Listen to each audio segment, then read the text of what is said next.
Hi guys, nice seeing you again. I'm Lorenzo. Most of you already know me. Maybe I was your driver, maybe I am a friend of yours, or maybe I was your waiter or your sommelier. And here I am. Today I'm officially launching my project of, somewhat trying to share some of my views, some of my values, some of the things that interest me with the internet. And today it's day one, and we're gonna see where it goes. So pardon me if the registering is not gonna be perfect, if I'm gonna say some stuff wrong. Remember, English is not my first language, but my idea is to keep these all in English as much as possible, in a way to make it as accessible as possible. And today, talking about, once again, how you met me, how you get to know me through tourism, we are going to do a little bit of a research about stuff that people find out once they're traveling here in Italy. And truly, that's one of the things that interests me the most, the way that our lives differ. Me personally, I've never been outside of Europe. I've been to some European countries, so I'm not going to talk as a, whole European guy. That's not who I am. I'm a Southern Italian guy. And I've never been to the United States yet. This year I'm gonna go there for the first time. I already got my tickets, so maybe soon we can do some comparison between the Italian lifestyle and the American lifestyle. So with that being said, let's cut the chase. Let's start with what we are gonna delve into today, which is this lovely subreddit that you see. Oh, wrong side. Yes, this is the right side, ItalyTravel, because I feel like that's what I'm most expert on. So we are gonna analyze some of the most voted, the most discussed posts of the past week, and we are gonna use them as a way to, talk about something in general. And the first one that catches my attention is this one about Venice. So this post is made by Sparkling Perry, and it's about the city of Venice. Now, I want to start with a, premise. And I know this is something that I should be, ashamed of, but me personally, I've never been to Venice. And I get it. So, all you guys, you come here to Italy and you go to Venice. Well, when you are born in a place, you kind of take it for granted. So, for example, I'm gonna go for sure to the Liberty Island in New York this November, and I'm sure a lot of my guests from New York have never been there. So, that makes it more even. But yeah, let's cut the chase without further ado. So, this post is about Venice warnings are overdone. Let's see what Sparkling Perry has to say. So, Venice is the most incredible place I've ever visited. I knew it was a city you just have to visit in your life, but every article and description made me expect a kind of evil Disneyland.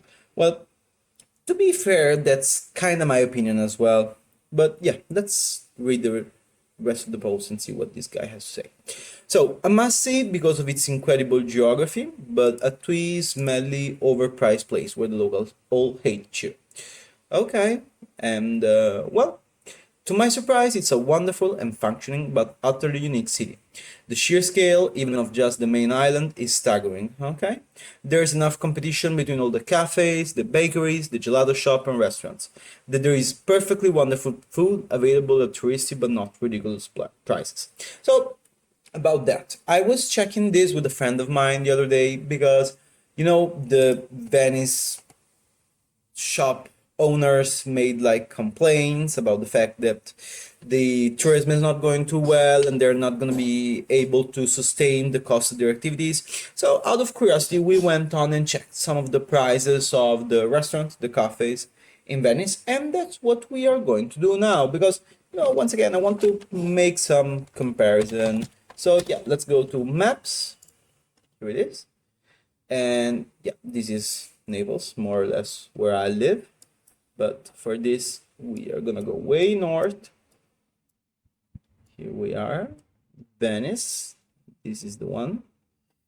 And yeah, let's see what we find out about these prices. Starting from Piazza San Marco, which also is of course like the main thing of Venice. So seems right to start by checking that. And there is this cafe Florian here. Seems fancy, seems nice, seems historical. So we're gonna start with this. And yeah, let's see if there is a menu. Here it is. And okay, we can already see some of the prices. And yeah, they're not crazy high, but they're definitely expensive. I mean, this is some coffee, vanilla and chocolate ice cream with some Florian coffee liquor, chocolate sauce. What do you mean by chocolate sauce? And whipped cream. So yeah, it's a fancy for sure. It's gonna be a godly gelato, but 22 euros. Eeh, that's a lot. So let's see if we can find some more, you know, regular products. Okay, that would be, I think, what we're looking for, because I see a cafeteria coffee. So we can check the prices of some more regular stuff, and I already see like espresso coffee, 7 euros. I mean, that's gonna cost you like €1.20 in my town, Scafati, which, funnily enough, is always being called the Little Venice. I guess we have our own rivers and river walks, but yeah, it's nothing alike. And a coffee with whipped cream, 16 euros. Yeah, that's a bit crazy. So again, I don't feel any pity for you guys if you're not able to sell your 16 euros coffees. But yeah, let's see. Maybe, I mean, I get it too. Seems like we chose a very fancy place. Now, out of curiosity, I would love to see it in street view. So let's, oh yeah. Well, I mean, it is fancy, but it gives off a bit of a rundown look, honestly. And yeah, the guys are lovely dressed, and they are, of course, curious about the Google camera, seems to me, by their expression. And yeah, let's see if we can get some other pictures, maybe a wider look. Maybe if we do like this, maybe if we exit from here and we go on like a spot like this. Well, it's more or less the same. And yeah, it definitely seems like a nice area to grab a coffee, but very crowded. And again, the buildings, do they look a bit like poop only to me, guys? Or you don't like them too much as well? And yeah, right by this Florian Cafe, we have this place where I guess it's mostly for like touristy stuff. So yeah, we definitely pick a very touristic spot. So let's stay in the same area, and maybe let's, yeah, I'm curious about this Hard Rock Cafe. So let's see. Is this like a proper one? Oh yes. Or is it like a proper, Hard Rock Cafe, the places with the starters and shareables? What's this? Like, this is jalapeno, I guess, and flavor spice. Oh yeah, I don't know. I know what that is. And okay, I see this is like some green onion and some nachos. Yeah, that's not something I would expect in Venice, but yeah, it's a Hard Rock Cafe. I mean, what was I expecting? Okay, seems like it's the regular like trademark one, and not gonna lie, this is a nice view. So yeah, can we take a look at the prices? I mean, 20 bucks for a steak burger. Yeah, I can see how this is justifiable. Fajitas, 25 euros. I mean, I want to see, like, do they guys have like legit coffee? Like something to compare? I don't see much. Yeah, I guess this is an older menu, 2020. So yeah, we're gonna skip Hard Rock Cafe. I didn't even know we had a Hard Rock Cafe in Venice. So okay, let's see this Museo Core Cafe. So Museo, it's a museum, I guess. So I expect it to be quite fancy as well. And by the look of it, oh, this is clearly Photoshop, and it sucks. Honestly, like, why would you do this? But yeah, let's see other pictures. Okay, this it looks decent, I guess. Yeah, this is some white wine, of course. some spritz. Let's see the price. Okay. These are the pizza slices. No, this is a maxi toast with some ham and cheese, 7 euros. I mean, it depends on how maxi it is, but they're not too crazy prices. And okay, a coffee is 3 euros. It's not too much. Yeah, it's okay for Venice. I mean, this is a 2022 picture, so yeah, we're gonna have to see how they're doing today. But again, I'm too blown out by this. I mean, wow. Who came up with the idea? Yeah. So I guess this is enough for the main post. Let's see what the comments say. And sorry for the notification. I'm gonna mute that right away. Here we are. So yeah, uh, sitting down for lunch, literally just yards from the Piazza San Marco. Maybe they were the Museo Correr Cafe, and we experienced friendly staff and meals without tourist taxes or service charges added. Kindly Italians laugh at my kids' antics. Okay. Tourists take picnics on bridges, but only quiet ones, and people stepped around them and didn't shout at them. So yeah, we're not animals. Like, we can be civil people. And the city didn't smell in the July heat, which is an impressive featuring. I cannot say the same about my town. So yeah. I hope this post is okay for this sub. My point is that Venice is incredible. I almost didn't want to go because I thought it would be a real trial. So I'm curious to see the comments, because as you can see, this is a blog post. You cannot post more comments. So yeah, some people just cannot stop with the uncivil, rude, insulting, and useless comments. Well, I kind of expected that. So yeah. Uberub says that your post is more than okay. It's exactly the kind of thing people need to hear. Yeah, I mean, sometimes they're depicting.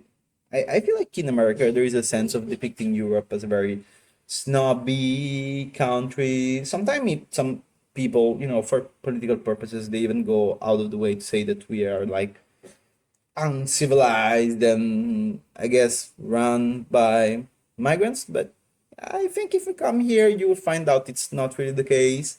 And yeah, of course, Venice is a touristic place, so it differs from the other. But yeah, let's see. So Rob says that his experience matches the one of the original poster. And I've been going for decades. Each time I stay longer. Okay. I rented a condo and lived and worked there for about 3 to 4 months. It was everything I hoped it would be. I'm very happy about it for you. I have to say, one of my, like, let's say, school friends, we were friends when we were kids. She moved to Venice to study, and I thought, oh, that seems like a very unusual thing to do. But seeing her pictures and her, Instagram stories and wherever, it seems like a very regular place. Makes sense? And yeah, as long as you avoid Sestiere San Marco at the peak of tourist season, you'll have an amazing time. So yeah, that's something that I will try to say as well. Avoid being in Italy in the more, high season period of the year. So yeah, let's see some other posts, because I feel like this one is about a place I'm no expert on, so I don't want to talk too much about Venice. Let's go back. Let's see what the next post is. Okay, just a friendly reminder that the Italian Alps are no joke. Please come prepared. There have been 90 deaths since June 21 this year. I mean, that's a lot of people losing their life. And I want to know where these people are from, because that's intriguing to me. So the Italian Alps encompasses a large area including Valdos and Dolomites in Alto Adige, Sottirol, and everything in between. I'm posting this because there's been a very large uptick in posts on this sub related to visiting the Dolomites. I read yesterday a post about how Germany tourism, especially in the Black Forest, I guess that's the name, got quite down ever since visiting Italy has become cheaper. So yeah, that's something I'm curious about. Let's see what the rest of the post says. So in just 1 month, between June 21 and July 23, 83 people lost their lives in Italian mountains, while 5 people are still missing. Okay, so I guess they are gone as well, according to the National Alpine and Speleological Rescue Corps. The surge in fatalities and rescues is being linked to an unprecedented number of people heading into the mountains, many of whom are ill-equipped for the terrain. Too many are treating serious alpine trails with the same casual mindset they bring to a stroll in a city park.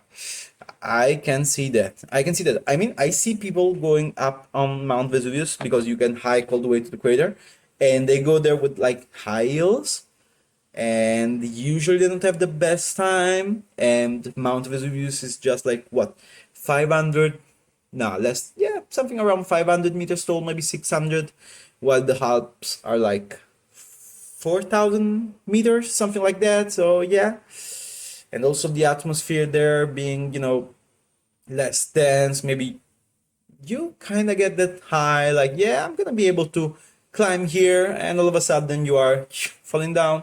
Also, because it seems like the majority of victims are inexperienced hikers. So yeah, Dell'Antonio, I guess, is the name of this, yeah, head of the National Alpine and Speleological blah blah blah, specifically blames social media for the death of hikers, as it's attracting more and more young and experienced people to the mountains. Last week, a teenage boy, oh poor soul, perished when he set out alone in the Aosta Valley. He texted his parents shortly before falling into a ravine, stating he was lost. Wow. So yeah, once again, I would love to see where these people are coming from, if they're European, American, Italians. So yeah, 82 people lost their lives, blah blah blah, electric for the train. So this is basically the same article that we just read, but I hope that there were some more in-depth analysis. Okay, so rescue now has a cost, which is something crazy in Italy, because as you know, healthcare and all this sort of stuff comes for free, but I guess it's a way to deter people from doing dumb stuff. So I can justify that. And yeah, that many refuse to pay. Half of those we save refuse to pay, even when in fact we save their lives. So I guess these people are Italians or European. They don't expect to pay for an ambulance, however fancy it is. And yeah, he blames social. I can see better preparation, more responsible approach. Okay, I respect that. And no, there is nowhere specified where these people are from. So I guess we are gonna bring the doubt with us. But yeah, that's incredible. And yeah, I had to read. I mean, I feel you, full tempers. Wow, I had to read that a couple of times because the numbers seem too high. Social media really makes some people delusional. Yeah. I have a Beast co-worker who smokes and doesn't work out, but he's planning a trip to Everest Base Camp because he's watched too many YouTube videos. Hmm. Okay, okay. Again, beware when you're traveling to the Alps because it's not your, you know, hill. These are some of the toughest mountains you're gonna find in Europe. So let's move on. Okay, I would love to finish this video with this because I'm gonna be honest with you, I already gave a quick look at the posts, the one that were the most interesting to me, and this really hits the nail because as many of you may know already, I used to be a driver for quite a while now, and yeah, so I have some first-hand experience. So yeah, I want to know what this post from Fuwa is about. And yeah, got arrest of an Uber Black in Naples by taxi drivers, Miss Plane. Currently on a Trenitalia and out a couple $100 from our Mr. Flight plus booking train. Okay, so three of us came into the Naples station this morning looking to take an Uber to the airport since we had luggage with us. We were sadly a bit tight on time, but everything was going as planned. My basic understanding of Uber here is that it does not operate like Uber in the United States. Yes, that's something that I was wanting to say, but I read the lines. And yeah, so basically in Italy, you can't just hop on your car and decide to bring passengers around. You are going to need to have some licensing, some unique like driver license, some unique maybe licensing from the city government to make sure you are allowed to do so. And it's basically like there is a whole category in Italy. It's called NCC. Maybe later we can analyze what that is. That's what I was doing. It basically means rental with a driver. So you rent a car and the driver. So those are the people that can download and use the Uber app. And yeah, let's see how this story goes. Oh, what I'm doing? Okay. Let's see how this story goes. So we book. Oh yeah. It is government regulated as basically another way to book a taxi and Uber Black as private driver. Yes, the NCC, as I was trying to explain. So we booked an Uber Black and we were waiting for it on the curb. A few taxi people came up offering rides, but we were wary since they were not ordered through FreeNow or Uber. Okay, therefore risking issues with the fare. And again, we had ordered the Uber Black already. So one thing that I want to make very clear, technically taxi drivers, they have some lock fares, especially for some trips. Like for example, let's say in your case, train station to our airport, there are some fixed tariffs that they should, some fixed fares. Sorry, that's the word that they have to follow. But honestly, not many of them do that, and they try to scalp you a little bit. And yeah, so let's see where this goes. Well, the Uber Black driver pulls up, and immediately the two nice taxi people that are offered us rides get in front of the car after we had put the luggage in and got into the car. So you were in the car already, okay? And what ensues is like a 20-minute argument about licensing and legality or whatever. Our driver is this young man in his like early 20s fighting for his life out there against these two old taxi drivers. And you were just sitting in the back watching this happen. That must have been scary, I guess. So the poor dude falls and apologetically says that we have to get out, and these two dudes will not let him leave. Now, I don't know if I'm misinformed and our Uber Black was illegal. I don't think that was the case. But either way, we struggled to figure out what to do next, as now we did not want to give our business to the taxi people. So yeah, I understand. Also, the taxi people were filming us as we left the car, so if you see three stressed young women leaving a car in Naples, shout us out. Okay, if I have to, if I somehow get the footage, I will try to share it. Again, we do not understand what was going on or if what we were doing was illegal. As we were in Naples station, we just opted to take the train. Yeah, that's a smart idea. I don't know where you are going, but yeah, we opted to take the train now since at this point we will not make it on time to the airport. We will completely miss the flight. Any explanation of what happened here? So yeah, let me start by giving you my take. First of all, Uber is seen as a very controversial thing here in Italy, especially by taxi drivers. And also, why is that? Well, because taxi drivers in Italy, I don't want to make many enemies, but I'm gonna have to say it fair and square. They are somewhat of a lobby, and as all lobbies, they want to defend what they have. And well, why is that? First of all, because taxi licenses are not cheap. So in Naples, in order to get a taxi license, you will have to pay somewhat between 50 70k to 100 120k euros. So that's a big investment that you want to make sure gets repaid. And the other reason is that they have a strong voice. So there are not too many taxi licenses in Italy. There is like 26,000. I did some research earlier and that seemed like the number.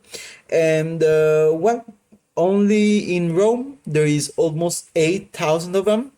So whenever the government tries to, make some new rules or regulation about Uber and Lyft and Bolt or whatever, the taxi drivers, they will just organize a big strike. They will, go all in the square in front of the government building, and they will make a lot of noise, and 8,000 people with their cars blocking one of the main square of Rome. That's a lot of stuff. So usually our government does just like this Uber Black driver and falls, and tells them, yeah, we are not gonna allow Uber. And that's something that happens similarly in the, beach beach places. The I know you say it in English. We call them Lido or stabilimento balneare. So they are the places that basically run the beach. They offer you the sunbed. They have usually like a cafe or a bar. And these people are also a strong lobby, but I'm sure we're gonna have time to talk about that later on.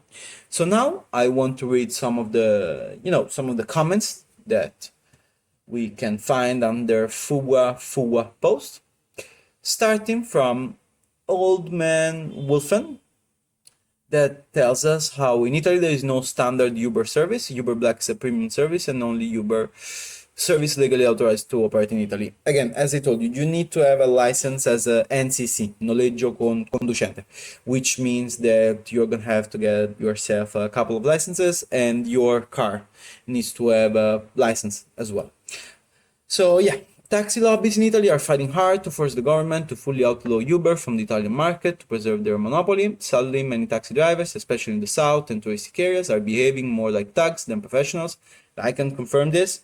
And from time to time they use intimidation or even force against Uber drivers.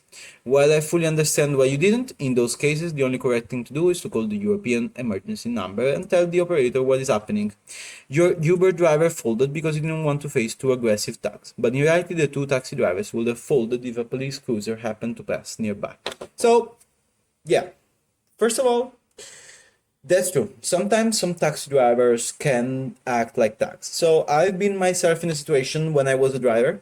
I had a pickup, like a pickup point with this guest. It was a lovely Chinese family, and I was gonna meet them next to the Pompeii ruins in order to bring them to these stables where the horseback riding will take place. And I remember they came to Pompeii with the taxi driver, and as soon as they came out of the taxi, they started like screaming at each other, shouting at each other, because basically this Chinese family got into the taxi because someone told them that they were gonna pay 60 euros for Naples, Pompeii, and as soon as they arrived, the taxi driver told them that they were gonna pay like 120 euros. So of course the guest, my Chinese guest, was not gonna take it, and he told him like, "No, you're a liar. I will call the cops." And the taxi driver said, "Oh yeah, call the cops. I'm gonna beat the heck out of you. So maybe when the cop arrived, they will pick you up from the ground." And I was, trying to be like a peacemaker between the two of them because I just needed to follow my schedule and do what I needed to. So at the end, they settled for like 90 euros, if I'm not wrong, which is exactly in between. And yeah, I do remember this story because yeah, this was a gift from from that family. And these are like 100, oh, sorry, one or something. I'm not truly sure, but I guess they are. And yeah, basically sometimes taxi drivers use the deceiving techniques. Let's put it that way. And as of the Uber Black guy driver folding, I mean, this guy probably has to go to the Naples train station every day to do his job. And he didn't want to make two powerful enemies because taxi drivers, they're gonna be there for the whole year basically as well. So he didn't want maybe to be put in a bad spot. I understand. If you call the carabinieri, the polizia, the 112 number, yeah, probably they would have come, but let's be honest, there is a high chances that they would have said like, yeah, lady, just get in the taxi and don't bother us. So yeah, with that being said, this was our first video together, the first time that we will share together. I'm planning on starting some streaming as well, and maybe today we're gonna start. There is a bunch of stuff that I would love to talk about. I have so many interests, and I'm still trying to figure out what you people are more interested in. So for now, I just wanted to update you on what's the topic I'm more expert of. I mean, I've been working for the past 4 or 5 years in tourism, so that's something that's very important to me. And yeah, thank you for watching. I hope I see you again, and goodbye.